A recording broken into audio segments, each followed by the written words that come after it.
High guys, welcome to my channel. আশা করছি তোমরা সবাই খুব ভালো আছো। আজকে আমরা এমএ থার্ড সেমিস্টারের জিওগ্রাফির যে স্পেশাল পেপার ছিল এনভায়রনমেন্টাল জিওগ্রাফি, সেই এনভায়রনমেন্টাল জিওগ্রাফির প্র্যাকটিক্যাল কোশ্চেন কীরকম এসেছিলো সেগুলো নিয়ে ডিসকাস করব। তো দেখা যাক আমাদের কোশ্চেন কেমন এসেছে। দেখো, এবারে টাইমিং ছিল 3 আওয়ার্স, 3 ঘন্টা টাইম দিয়েছিল 40 মার্কসের কোশ্চেনের জন্য। যেটা তোমরা জানো, তোমাদেরকে 3টে কোশ্চেন করতে হয়, 30 মার্কসের কোশ্চেন করতে হয়, আর 10 নম্বরের মধ্যে 5 নম্বর ভাইভা এবং 5 নম্বরের প্র্যাকটিক্যাল বুকের জন্য থাকে। এবার দেখে নিই কোশ্চেনগুলো কী কী এসেছিলো।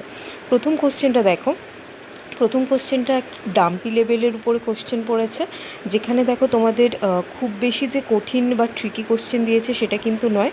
ডাম্পি লেভেলের কোশ্চেন দিয়েছে, খুব কম ডেটার মধ্যে দিয়ে করতে বলেছে তোমাদের। আর যেটা তোমাদের মাথায় রাখতে হবে সেটা হচ্ছে, তোমাদের দেখো চেঞ্জ পয়েন্ট কিন্তু নেই, বাট বেঞ্চ মার্কটা দিয়েছে কিন্তু লাস্ট স্টেশনে।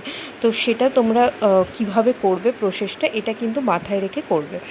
আচ্ছা, এরপর হচ্ছে তোমাদের তার সাথেই যেটা দিয়েছে যে স্লোপ আর গ্রেডিয়েন্টের ক্যালকুলেশন, যেটা তোমাদের সিলেবাসেও রয়েছে।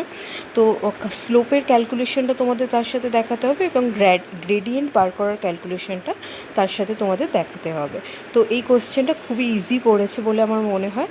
এবার সেকেন্ড কোশ্চেনটা আমরা একটু দেখে নিই। সেকেন্ড কোশ্চেন দেখো দিয়েছে রিভার বেসিনের যে স্ট্রিম অর্ডারিং, তার উপর স্ট্রিম অর্ডারিং এবং বাইফার্কেশন রেশিও তোমাদের বের করতে বলেছে। ওখান থেকেই তোমাদের টপোশিট ম্যাপে একটা নদী তোমাদের চিহ্নিত করতে বলেছিল, অ্যান্ড তোমাদেরকে সেটাই বাইফার্কেশন রেশিও এবং স্ট্রিম অর্ডারিংটা বের করতে বলেছে।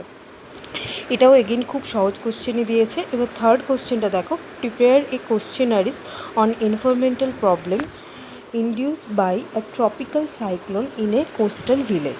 তোমাদেরকে একটা কোশ্চেনারি করতে বলেছে, রেডি করতে বলেছে, যেটা তোমাদের tropical cyclone in a coastal village, অর্থাৎ ট্রপিক্যাল সাইক্লোন কোস্টাল ভিলেজ উপকূলীয় গ্রামের মধ্যে কী প্রভাব বিস্তার করেছে, বা সেরকম উপকূলীয় গ্রামে তার প্রভাবটা কীভাবে কী হয় সেটা নিয়ে একটা কোশ্চেনারি তোমাদের করতে বলেছে। আচ্ছা, কোশ্চেনারির ক্ষেত্রে আমি একটা কথা তোমাদের একটু বলে দিই, যে কোশ্চেনারি কিন্তু তোমরা খুব বেশি করতে যাবে না। মানে এক একজনের দেখেছি আমি, এক একজন পুরো 35টা 40টা করে কোশ্চেন রেডি করে।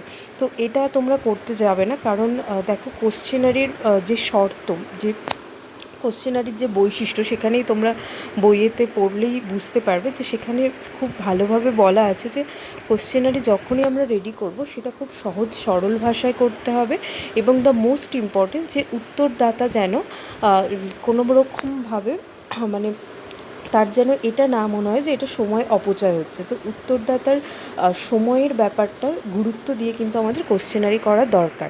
তো সেক্ষেত্রে তোমরা যদি 35টা 40টার মতো কোশ্চেন রাখো কোশ্চেনারিতে, সেক্ষেত্রে যে কোনো উত্তরদাতা যখন সার্ভে তুমি সিটটা তার কাছে দেবে, সে বিরক্ত বোধ করবে। তো চেষ্টা করবে যে কমসে কম মোটামুটি 10টা বা 10 থেকে 15র মধ্যে তোমরা কোশ্চেনটা যেন রাখতে পারো।